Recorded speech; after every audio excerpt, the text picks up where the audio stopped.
down at Heathrow. On behalf of all the crew, we'd like to thank you for flying with us and welcome you to the United Kingdom. Touchdown at Heathrow Airport. Every 2 minutes, a plane lands here from nearly every country in our rapidly shrinking world.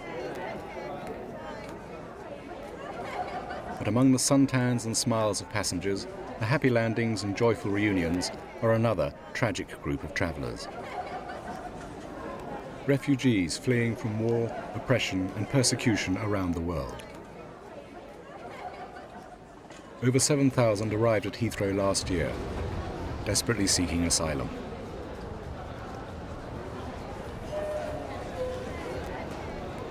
The 1951 United Nations Convention on Refugees was prompted by international shame that so little had been done to help Jews escape the Holocaust. Under its terms, Britain must grant asylum to anyone arriving here with a well-founded fear of persecution. But as more and more asylum seekers arrive at Heathrow, fewer and fewer are granted sanctuary. Britain's treatment of refugees is increasingly under attack. When this 12-year-old girl, Hawa, fled to Britain last year from the civil war in Somalia, she wasn't even recognised as an asylum seeker and was threatened with deportation instead. Her family had sent her to England, alone and terrified. I had never been in an aeroplane before. I was so afraid of what would happen. I didn't even know what country I was going to. I just knew I was going to my sister. When the plane took off, I was so scared I was sick. All the time I think about how much my mother is missing me. She gave birth to me. She brought me up. She must be missing me as much as I miss her. But at least I'm safe. The Home Office response to this bewildered child? They were all set to send her back alone to Somalia. They knew that she was on her own. They knew that she was in a frail and vulnerable condition. And it should have been abundantly clear that she had come to the UK for protection. I didn't know anything about asylum. I didn't know what it meant. I just knew I was going to see my sister. I think it's extremely shameful that there should have been any attempt made whatsoever to remove this child, and it reveals a complete lack of will to comply with our international obligations to grant asylum to refugees. I don't know what to think now, because the British government say I have to go back. I don't understand this, because I've lost my family. I won't be able to find them. I've no idea where my mother is now. This is a peaceful country. I like being at school. I'm very grateful. Please, can I go on living here? Every year, 250 children like Hawa arrive alone at Heathrow seeking asylum. But most of the 7,500 refugees that come are adults or with families. Evelyn is typical. She's just this minute arrived from a civil war in southern Sudan that's left over 1 million people dead. With the clothes on her back and a couple of flight bags, she's running for her life, saving 2 of her children, David and Solomon.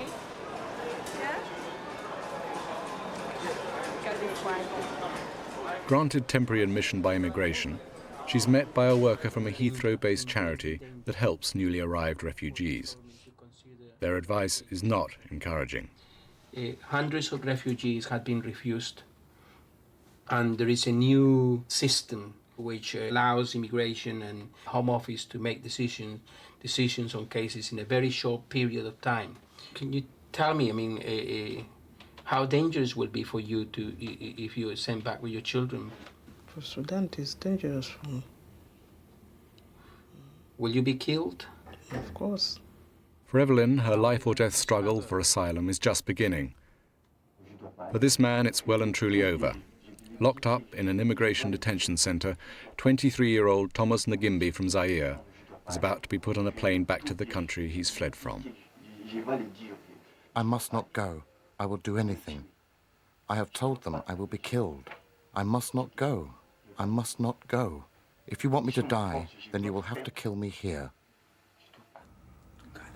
It's getting harder and harder to gain asylum in Britain, even from a country like Iraq. This man, a dissident, was tortured in Saddam Hussein's jails. Amazingly, the British government refused his claim for asylum, but have allowed him to stay at their discretion for his own safety. Under the rules, that means he can't bring his family here for 4 years. Would you like to go home and not see your wife and children? Where are the human rights? Where are the people who believe in the human rights? This mother and son are part of another refugee family split up by Britain's asylum laws. Mrs. Shanmugananthan, a Tamil, fled to Britain from Sri Lanka after her village was bombed and her husband killed. Her other 3 children were lost in the confusion and later escaped to India. She too has been refused asylum and given only discretionary permission to stay. So she too cannot bring her daughters here for 4 years. I can't bear to live without my children. I've never been away from them before. I never imagined I would ever be separated from them like this.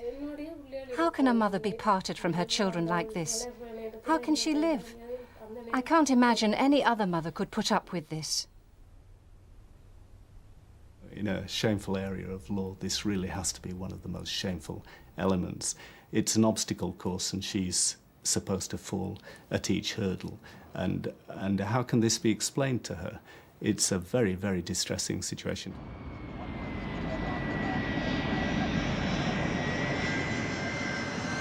That obstacle course for asylum seekers begins here at Heathrow Airport. Recently, controls were tightened up by a new law, the Asylum and Immigration Act 1993. Some asylum seekers are detained at the immigration desk, but those that aren't are given temporary admission and allowed through to pursue their claim. Let's go, because we have to go a bit far. Let's go a bit far.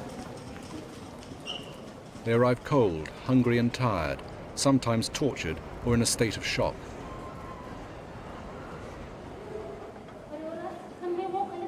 Those without friends in Britain are met by staff from a Home Office-funded charity. Based in the Queen's Building next to Terminal 2, it's called the Refugee Arrivals Project. Oh, sorry, hold on. Hello, Refugee Arrivals Project. It covers all 4 Heathrow terminals, as well as Gatwick, Luton and Stansted airports.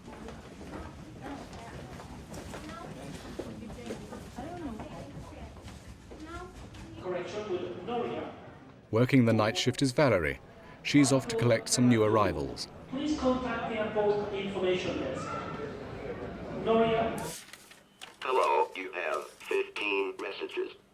Her colleague Tibra, like many of the staff, is a refugee herself. Hello, this is Immigration at Terminal 4.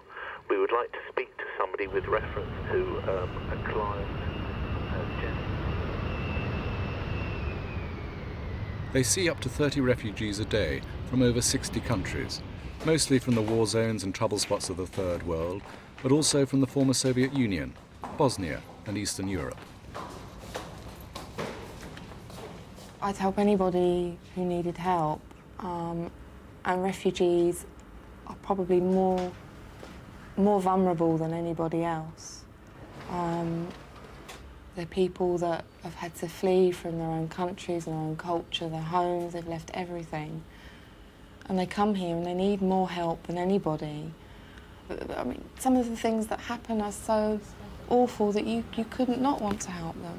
You can see, Johan has managed to escape from the genocide in Rwanda, the only one from his family to survive. On the border of Rwanda and Uganda, we found some dead bodies there, elderly people. But it was mainly in Rwanda when we were coming towards Lake Victoria. We found lots of young children, heads off, lying on the ground, and as young as 4 years old, young children, and others were rotten with flies, and even they were passing on dead bodies. In fact, the clothes I was wearing when I arrived in Uganda were full of flies and blood because we just went stepping in anything. It was a lot of dead bodies there. I remember some of these people who have died, others I knew them. And my father. I feel so pained. You can't listen to someone, you can't hear them tell you their story and not feel that they are genuine. And that's why I know that the vast majority of people that I see and speak to are genuine. It's only the odd one or two that aren't. It reflects on all the rest of them that are genuine. You know, it gives a bad name. It makes people feel that the most of them aren't, when in fact most of them are, and it's only the very small proportion that aren't genuine. The areas that they were having the riots and all that, I avoided them. Asylum seekers aren't allowed to work, so they have to claim income support. And that often leads to problems that the Arrivals Project has to deal with. Sorry, 3 of our clients are actually in your office at the moment, have made an application for a crisis loan, and have been refused on the grounds that because they've been managing since the 27th of July without food, they should be able to manage until they get their income support payment, which isn't for another 7 days, and it's now the 5th of August. Isn't it till how long? It isn't for another 7 days, because it's paid in arrears, isn't it? Yeah. And what's your query then? Well, have you actually dealt with these clients? My query is that you've refused them on the grounds that they've been managing. Right. How have they been managing? What have you based your decision on? Right. If they disagree with the decision, which you're obviously saying they do, they have the right to ask for a review of that decision. Fine, but you've actually given them a letter stating why you've refused, but you've put no detail on that letter apart from the fact that they can go and get free food from somewhere in Croydon. Right. Does it not say where in Croydon? No. Well, even if it does say where, the fact that they can go get free food doesn't justify you refusing them. It is. That is a justifiable reason for refusing them. A crisis loan is only awarded when it is the only way to prevent serious risk to health and safety. I don't now, believe that's a separate matter entirely. That's got nothing to do with not, social fund at all. You're telling me that you do not make a crisis loan payment unless there is a serious risk to life and limb. To health and safety. Well, health and safety. These clients aren't eating. Isn't that serious enough? Well, if this where they've been told to go will provide them with free food, that will alleviate the serious risk, won't it?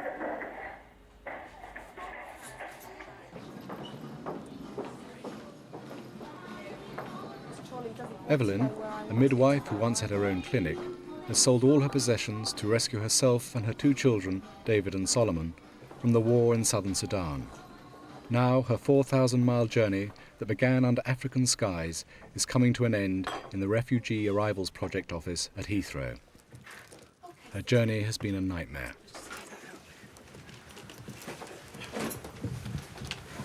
How did you get from Sudan to Kenya then? Truck. You went on a truck? Yeah, it was 4 days. 4 days. Where's the husband? It's one way. Yeah, Chadi. In Sudan. He's still in Sudan.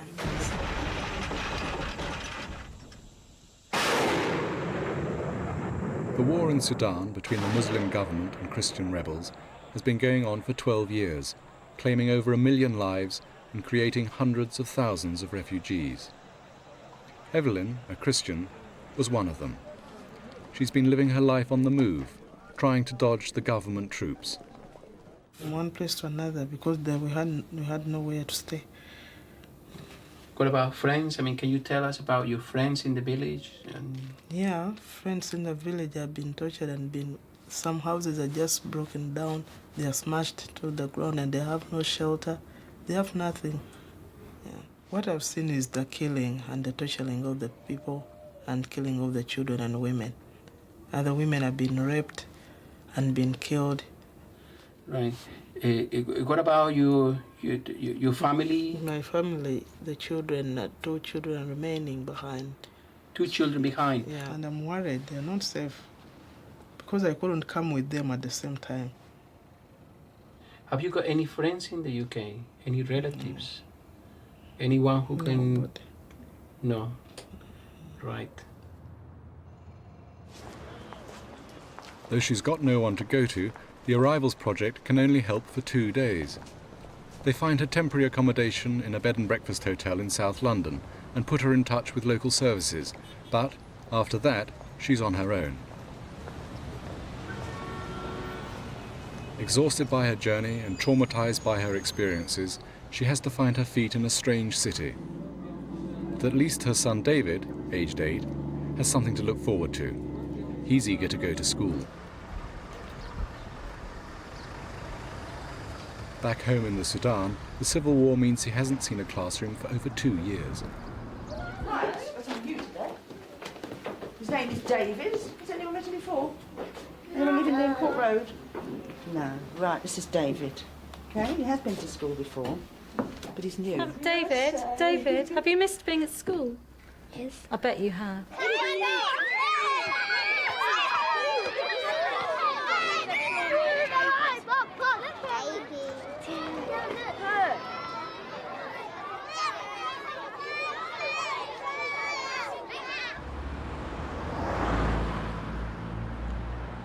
Evelyn will need legal advice to help her through the complex asylum process. Everything hinges on proving that she has a well-founded fear of persecution. That will mean reliving painful memories. But what happened in Sudan for you to leave and to leave without him? It is the war which has been going on, and then they try to come and bomb the whole place, our home. So we've been living up and down. Were you bombed by aircraft or people? People come and smash everybody, and then they gang and everything. So it people wasn't being raped and everything. It wasn't aircraft bombing you. Yes. All right. So you saw these things happen. Your house was bombed. Apart from that, what happened to you? I mean, were you arrested? Were you yourself physically maltreated in any way? I was maltreated and I was raped by these people. You were raped by these people. I'm sorry to hear that. I'll have to refer you to an organization called the Medical Foundation. Now, they specialize in looking at victims of torture. I'll have to refer you to them so that they can make a report. Some of the things we're going to talk about will be very distressing to you. I know that, because we see people at the Medical Foundation who've had bad experiences. But it's necessary for the report that I have as many details as we can get. 2 men came in, so they grabbed me. I fell down. Were they armed? Yes, they had. What sort of arm? They had guns, and they asked for money, and they started beating me. I fell down. Where did they hit you? You know, they fixed me. I don't know how to call it. With a fist? Yeah, with a like fist. This? Yes. Right. And this teeth, as you see. Yes, I'll have a look in a minute. And this then? arm as well with a gun, because they wanted some money. They tried to ask me for some money. Which part of the gun? The back of the gun. What we call the butt, the long... The butt of the gun. Yes. Right, and what happened then? They were asking you for money? For money. At the same time, they pushed me, then I fell down. Afterwards, whereby I got hurt at the back. At the back? Yes, please. Whereabouts in your back? Right at the bottom. Right at the bottom of your spine? Yes, please. And that was when they pushed you down? That's when they pushed me down.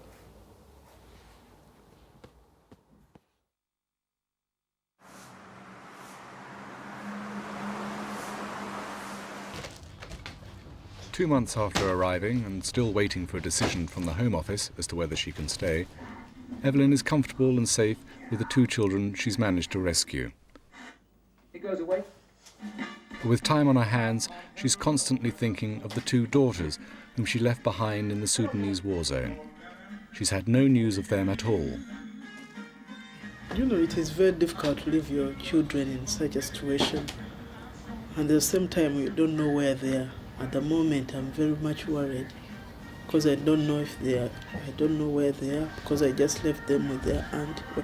They started crying and screaming, and I don't know what has happened to them right now. I don't know. because I've never had any contact with them ever since I left.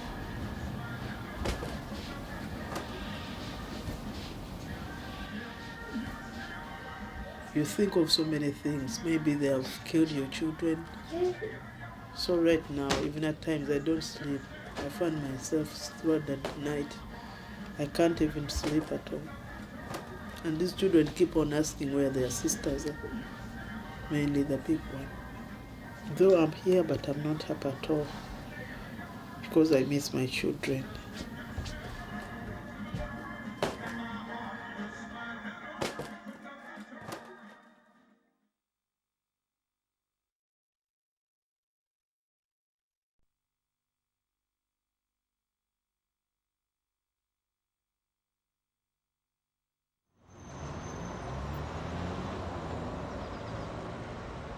July last year. Evelyn, with all her possessions, is on the move again.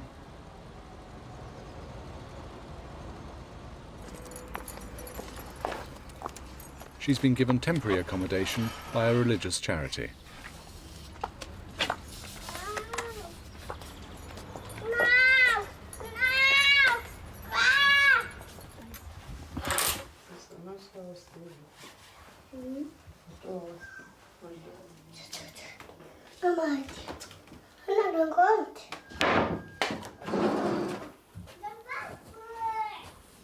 As an asylum seeker, she's not allowed to get a job, and she receives only 90% of the minimum income support level, so she'll have to budget carefully. But she's pleased with her good fortune. It's a nice home and good for when you have your family with you. Even though I have a new house, but I'm not happy inside. Missing my children, whom I left behind.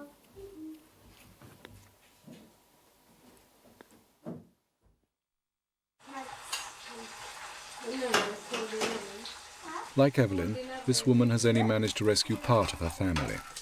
Mrs. Shanmuganathan is a Tamil refugee from Sri Lanka, where government forces have fought a brutal campaign against Tamil separatists in the north of the island.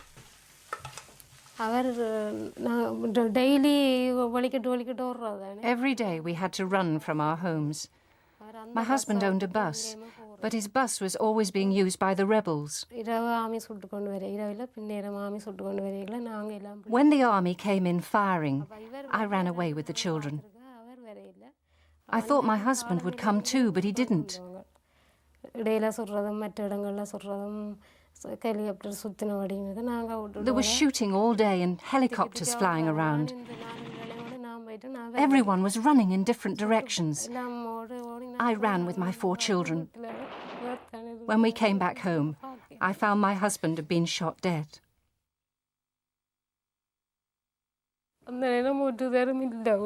So I had to bring up my children alone. They were young and I didn't know how to bring them up.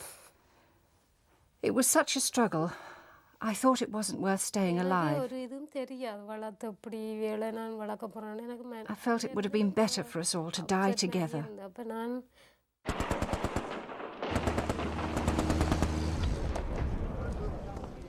With her house destroyed and her village under constant bombardment, Mrs. Shanmuganathan and her children had to live in a hole in the ground. After 6 months, the family escaped, but she and her 3 daughters became separated. The daughters fled to India.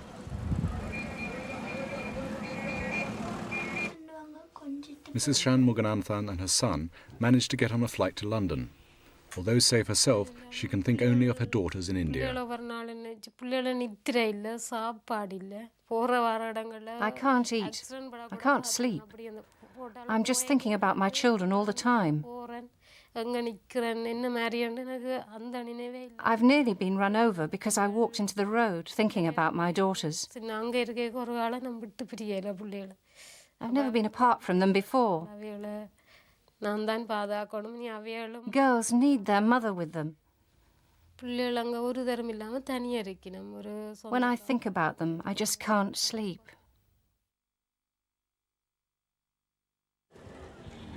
They are living alone in this remote town in India. Because Mrs. Shanmuganathan has been granted only the discretionary status, known as exceptional leave to remain, and not full asylum, she has no right to bring her daughters here for 4 years. They've suffered all this time. By now, they should be with me. Why did they get left behind? Meanwhile, in South London, Mrs. Shanmuganathan suffers from malnutrition because she sends half her weekly income to India to support her daughters. I have watched Mrs. Shanmuganathan deteriorate, and it's a terrible thing to say, but it's something I'm quite used to. You know, in a shameful area of law, this really has to be one of the most shameful elements. I mean, I know from the beginning that this is a system which is designed to defeat Mrs. Shanmuganathan and other people like her. I know that there are no real possibilities of family reunion within this period, and indeed, actually, to get to the starting point is going to take some time. It's an obstacle course, and she's supposed to fall at each hurdle. And how can this be explained to her? It's a very, very distressing situation to be in as a lawyer, having to watch what happens to people like her. And the obstacle course is getting harder. In the first half of last year, out of 9,500 decisions, less than 400 people, under 5%, were granted full asylum. 18% were granted exceptional leave to remain, like Mrs. Shanmuganathan. But that discretionary status can cause great suffering to shattered refugee families. This man, a member of the opposition to Saddam Hussein, came to London last year but had to leave his wife and 2 daughters behind. He's just learned that under Home Office rules, he won't be seeing them for at least 4 years. I want my wife and children. What am I doing here by myself? I came here to bring my wife and children. I am in a bigger prison. As I was in Iraq in a prison, I'm in a bigger prison now in England. هو نفس الشعور خليه يحكيه يقدر يبعد عن أطفاله وزوجته. So I would like to ask anyone, ask you, would you be able to live away from your wife and children all this time? يسمع حقوق الإنسان والبشر يمنع الواحد ينفصل عن زوجته وأطفاله. تقدر تروح أنت بأطفالك بالبيت ما تشوفهم موجودين. Would you like to go home and not see your wife and children? Where are the human rights? Where are the people who believe in the human rights? سنة ونص أنا هنا لا شايف أطفالي لا أعرف أطفالي وينهم لا أعرف زوجتي وينهم. I've been a year and a half without my wife and children. I don't know where they are, whether they're safe or not. Where are the humanitarian organization, the human rights organization? لا هم موجودة لا أطفالي موجودين لا نعرف نمشي لا نعرف ناكل. هذا الإنسانية وين القانون الإنساني وين حقوق الإنسان؟ Is there any difference between this regime and Saddam Hussein's regime? For a year and a half, this child without his mother and sisters couldn't do anything without them? أنا جاني ناس سياحة جاي لندن. Do you think I came here for a visit, tourism? Despite the agony of separation, some families from the world's war zones are so desperate to save their children, they will send them away alone, never to see them again. Last year, 250 refugee children turned up on their own at Heathrow. They're often in shock and deeply disturbed after torture or witnessing atrocities. At this one North London school, there are 40 unaccompanied refugee children. Most arrived terrified and bewildered. When we came to London, I asked the man to take me to my sister's. He goes, I haven't got her address now, but I promise you I'll take you there. I said, all right. After that, we went to the hotel, and I stayed there for a week as well. And every day I asked him about if he can take me to my sister's. And he goes, all right, I'll take you, I promise I'll take you. Tomorrow. And he left me there. And then I never saw him after that. It was frightening. Yeah, you have to cut it out. They've brought a unique set of problems for their teacher, Athi Dimitriades, to cope with. I remember the first child. He was somewhat different because he'd come in to Heathrow Airport and claimed that he was living with a brother. The brother didn't exist, so he was an unaccompanied minor who was living in a bed and breakfast in Camden. He couldn't fill out his social security forms because, of course, you need an adult to sign the pieces of paper. For 4 weeks, he wasn't eating anything. He was living off of handouts. On average, our young boys from wars around the world lose between 4 and 5 stone of weight within 5 months. Their independent living skills are non-existent, and that's because it's a different culture, a different way of bringing children up.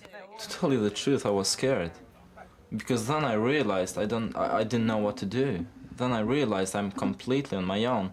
I said to myself in the beginning, I can cope for 2 months or 3, surviving, I'll find the routes. But when I realized it's gonna take longer and it's not gonna be anybody there for kind of either helping me or either lead me through the life still, it was pretty scary. I split up from my family at a time when I really needed a guide how to lead a life. I mean, I was like just thrown away, rejected from everything. And I was in the middle of nowhere. 5 years ago, I had a young girl from Somalia who joined my year group. She didn't speak any English, and in fact, we'd never really taught her English. But whilst playing a game with her tutor group, and it was a lovely game, they were playing a game of nudge, which meant that there was no verbal communication and everyone was involved in it. She got into a panic and ended up having a heart attack. We took her to the hospital, revived her and took her to hospital. And basically the hospital was saying that we were in fact overreacting to the whole situation. There was nothing physically wrong with her. 2 years later, when she learnt just a little bit of English, she told us the last time she had been nudged was with the butt of a gun before her mother was raped.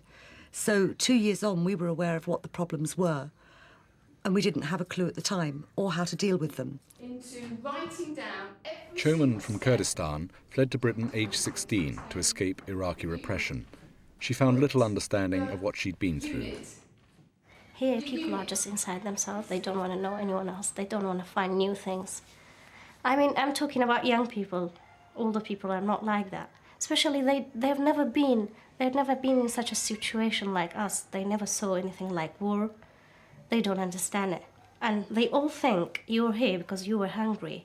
You didn't have anything to eat at your home. So it's just, when you say, I am refugee, they just look at you like, The fact is that after every war, the thousands and thousands of soldiers who are waking up in nightmares are finishing... Where are the counsellors to help children come to terms with the loss and the grieving of having lost, to get over the war that they've witnessed? We have children that on their arrival will hear an aircraft, a low-flying aircraft, and hide under a table because that's survival in their country. We have children that will see birds flying and say, isn't it brilliant, they're free. But coming from a 14, 15-year-old, it's really quite a sad statement. And it's very, very sad to see children hiding in fear. I was sitting in a history class and they were talking about the Irish famine, potato famine. And the teacher said, oh, it's OK, you don't have to do this. Why don't you write about a civil war in your country? So he did. He wrote everything and everyone is dead. Full stop. And it's just, I thought... When her father was taken off to a Serbian concentration camp, Adiba, a Bosnian Muslim, escaped to Britain from Sarajevo. I think I miss my life the most, being who I am, because I keep on having this feeling that I'm not me here, I kept on living somebody else's life, and then that feeling of security, you have somebody around, which I wouldn't know how is it now to have somebody to take care of you and do your things for you. I think I miss that the most. I can't really expect of people here, and I don't think they should try to feel what we feel, because it's impossible. But all I can ask for them is to give us a chance, at least that,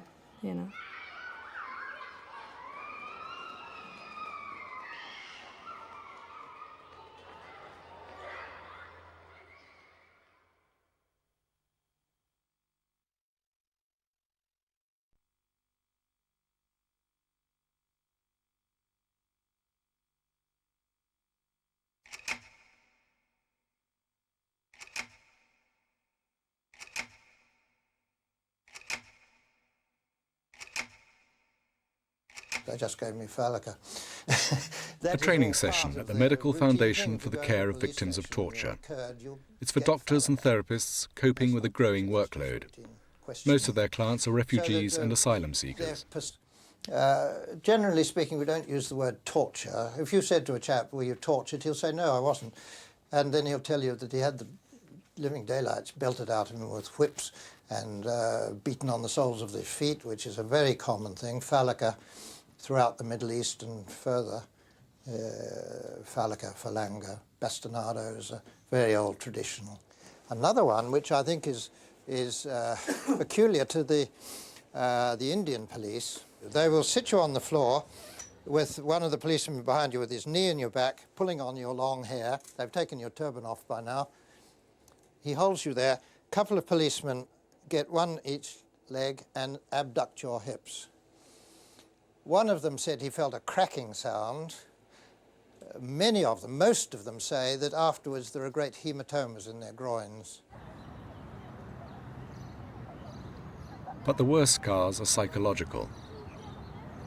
An asylum seeker from Afghanistan, Dr. Kemal, was imprisoned by 3 different regimes. Each had its favourite method of torture.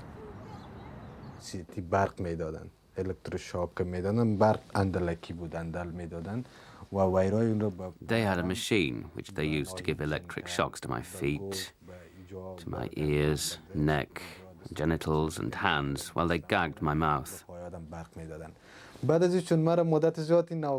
Once, when I was being tortured with this machine, I noticed it was labelled "Made in Bulgaria." Can you imagine that? After a while, I got used to these shocks. They made me tremble, but had no great effect. When they saw these shocks weren't affecting me, rather than connecting the wires to the machine, they connected them to my feet and plugged them directly into the electricity supply. When they turned on the electricity, I would fly into the wall.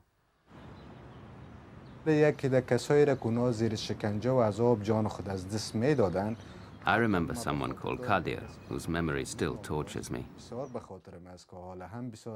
I remember that they handcuffed his dead body to me for a whole month. I was released from him only when they wanted to take me for interrogation.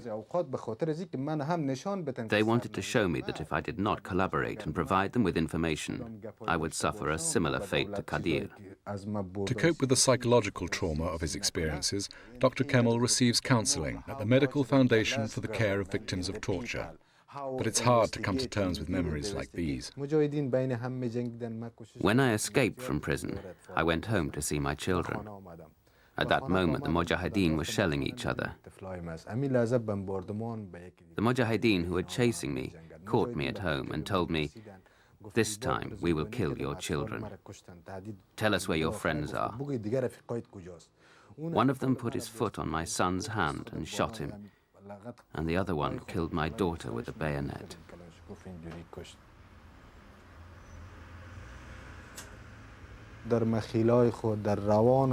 All day long, in my thoughts and memories, I'm living through the torture and pain of my past. Even in my dreams at night, I see Polcharki prison. I see them capturing me, torturing me, killing my children, cutting my daughter's throat. All day long I live with these thoughts. But the worst thought for Dr. Kemal, he had to leave his wife behind. She too has suffered torture and abuse. But Dr. Kemal is just one of a backlog of 50,000 outstanding asylum applications. He's been waiting a year for a decision. Only if he's given full refugee status will he be able to save his wife too.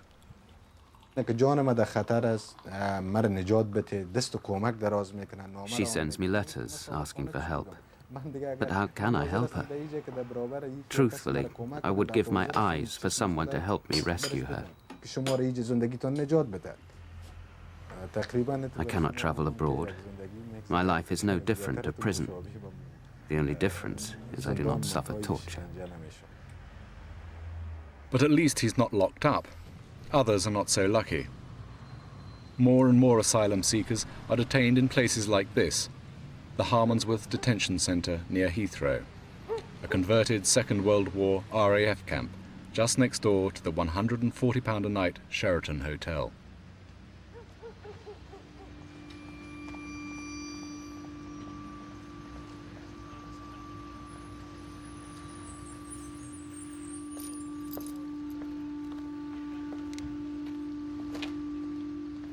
It's run by Group 4 for the Immigration Service. Cameras strictly forbidden.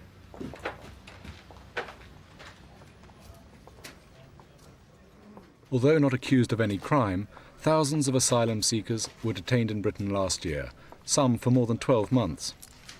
Many of them have been imprisoned and tortured in the countries that they fled from. Most will be deported back to those countries. For Thomas Ngimbi, a student from Zaire who's spent 8 months locked up here, it's a fate he dreads.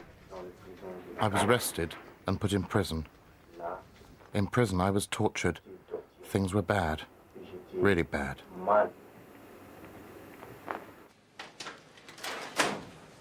Solicitor Dhruti Thakrar has taken Ngimbi's case to 2 asylum appeal tribunals. Both recommended he should stay in Britain. Both were ignored by the Home Office. And despite those recommendations, the Home Office are in a situation where they don't have to take into account those recommendations. So, in that sense, the tribunal system is a complete sham. And in that situation, he has no option now but to be returned to Zaire.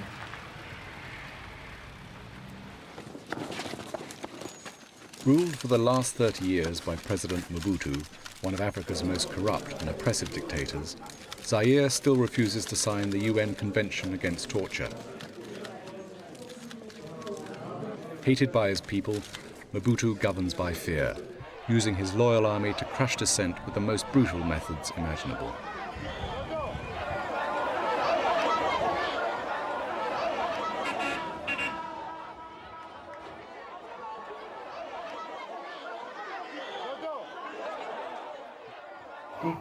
If I am sent back now, I will die. They will kill me. I will definitely be killed. But nobody here will believe me. I really am in danger. I've told them I will be in danger. I must not go. I must not go. I will do anything. I will tell them I must not go. If you want me to die, then kill me here. I must not go.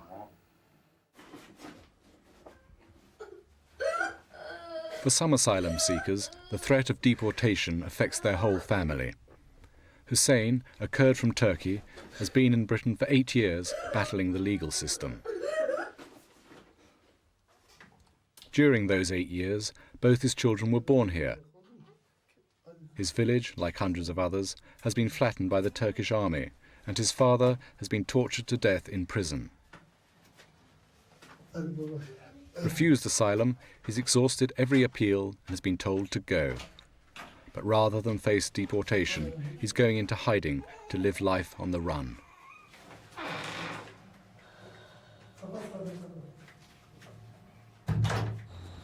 Most of the time I'm living from place to place, 3 days in one place and 5 days in another. As you can see, I always carry a bag with me. I have to change my address every week because I'm living under this fear.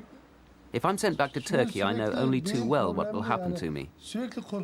How can I live my life with this fear?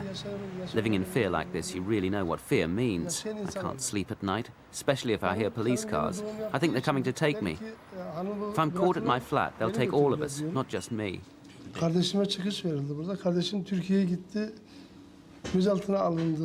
They sent my brother back to Turkey and he was arrested. We haven't heard anything since then.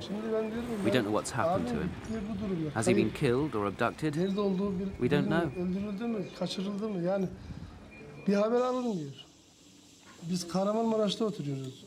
There are only 3 houses left in my village, and these houses are surrounded by army camps. If we're sent back to Turkey, we know exactly what will happen to us. So for the last 4 days, she's been coughing. Hussein's 7-year-old daughter Melek suffers from a serious kidney condition which needs constant treatment and monitoring. Although her doctors have asked the Home Office to reconsider their decision to deport her, they've refused, saying treatment will be available in Turkey. She's 7 now, and she's been ill for about 4 years. One can't judge just how quickly this condition will settle down, but looking at her now, I think they're probably going to think of another 4 or 5 years of follow-up. And during that time, I hope that the tendency to relapse and the need for medication will gradually decline. But throughout that time, there needs to be a plan of care, access to care, and it needs to be regularly supervised and regularly planned. If that is not properly organised, then things could go badly wrong. İkisi de burada doğdu. Şimdi öbür kızın durumu gerçekten çok. My daughter's life is in danger. She's been treated now for 4 years. All the doctors say that she must not be sent back to Turkey. Bu çocuğu biz kesinlikle If she goes, she may die. That was last year, the International Year of the Family, when nearly 2,000 asylum seekers were deported, a policy described by the Church's Commission for Racial Justice as a modern form of the terror Jews faced under the Third Reich.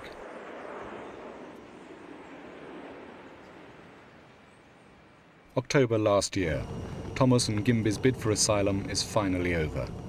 Escorted by 2 British immigration officials, he's on a plane to Kinshasa, Zaire. Current Foreign Office advice to travellers is, don't go there.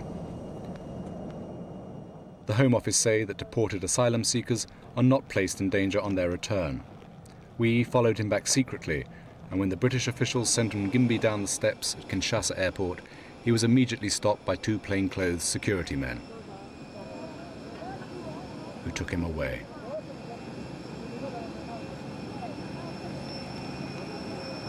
The Refugee Council states that the act of claiming asylum is itself a crime in Zaire and can lead to imprisonment in conditions like these. Each year, 10% of prisoners die from neglect and ill treatment.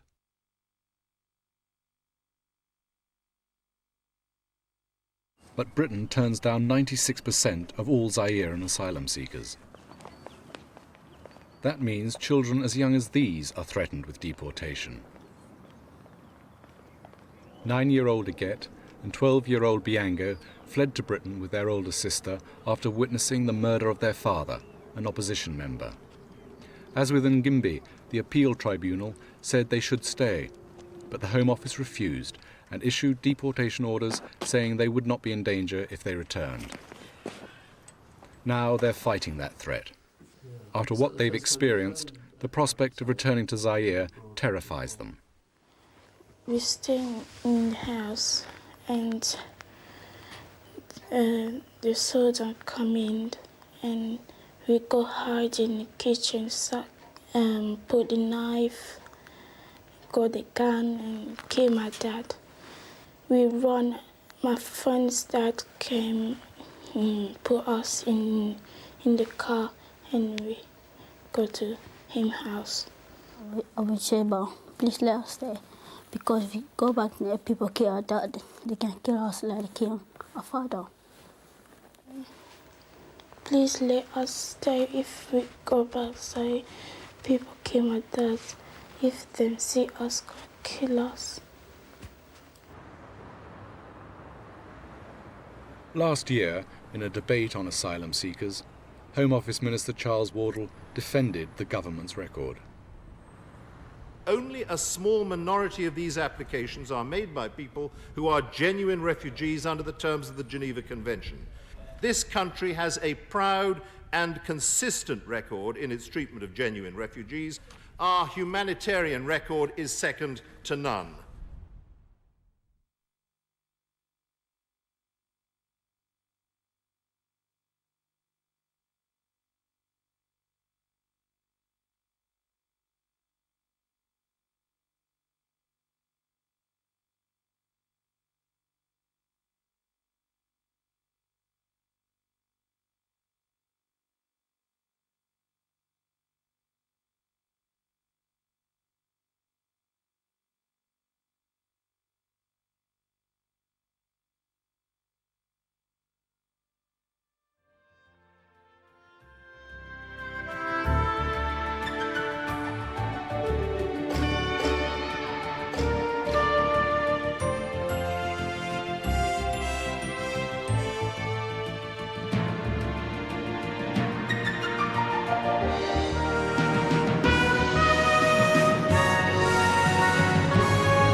For further information about this programme, please write to Network First, Yorkshire Television, Leeds LS3 1JS.